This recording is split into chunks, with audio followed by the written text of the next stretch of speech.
A consultant at NASA and the NSA gave a series of incredible statements. Over the last 12 years, Dr. Eric Norton, an external consultant for NASA and the NSA, was responsible for identifying threats coming from the space, such as asteroids and comets. However, in January 2012, he identified something serious. He noticed an enormous alien fleet heading towards the Earth. On January 22, he was invited to the McDonald Observatory, located near Fort Davis in Texas. The tools provided by this observatory helped him to notice this threatening group of UFOs.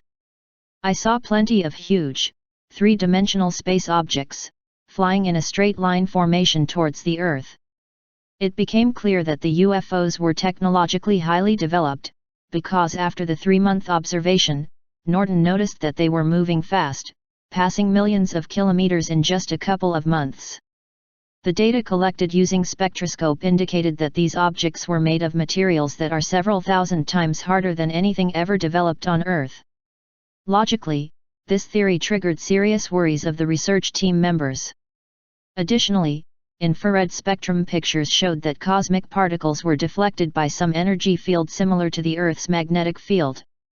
As the group of UFOs was traveling through the solar system, telescopes could provide more details about these flying objects. These spacecrafts are huge three-dimensional L-shaped objects. By January 2013, Mars was far behind the fleet, so it was reasonable to think that they were approaching our planet. However, they suddenly disappeared, leaving Norton with the belief that they had turned some invisibility mode on. Over the last 10 years, people have been making significant progress in the field of camouflage technique development. Therefore, it is logical to believe that advanced extraterrestrial civilization already has technology that can make their ships invisible. Another possibility is that they have changed their course. Despite using the infrared telescope, Norton and his team couldn't spot them anymore. Over the next couple of months, Norton was uptight, because not just that he didn't know where the fleet was, but he also couldn't tell what their intention was. I knew that the top level of authorities was worried about these findings, and that is why I was under constant protection of Secret Service agents. We spent the entire year of 2013 skeptically watching the skies. We didn't know what was happening or where the spacecrafts disappeared. According to my calculations, the fleet should have been so close to our planet by then that everyone could see it even without a telescope. We didn't know if they were still moving towards us, or they had already left the solar system.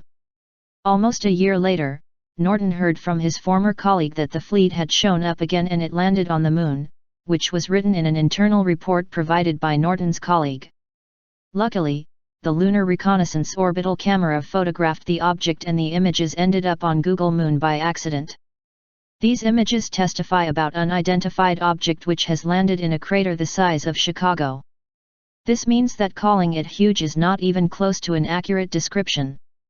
The Department of Defense launched 3 Terrier Orion rockets from NASA's Wallops Flight Facility on January 15, 2014, which is also stated in the report. The launches were labeled as top secret, and their mission is a mystery to the general public. Dr. Norton pointed out that his discoveries might produce a dangerous effect. When it comes to revealing information to the public, I have to be careful in order to protect myself. He is also convinced that the classified information in his possession has the potential to cause trouble in public regarding the UFO phenomenon. A leak of information could cause many problems. That would mean the breakdown of all religions, as well as the breakdown of society itself. Even though Norton's statements are quite shocking, he didn't want to provide the public with a little more detail.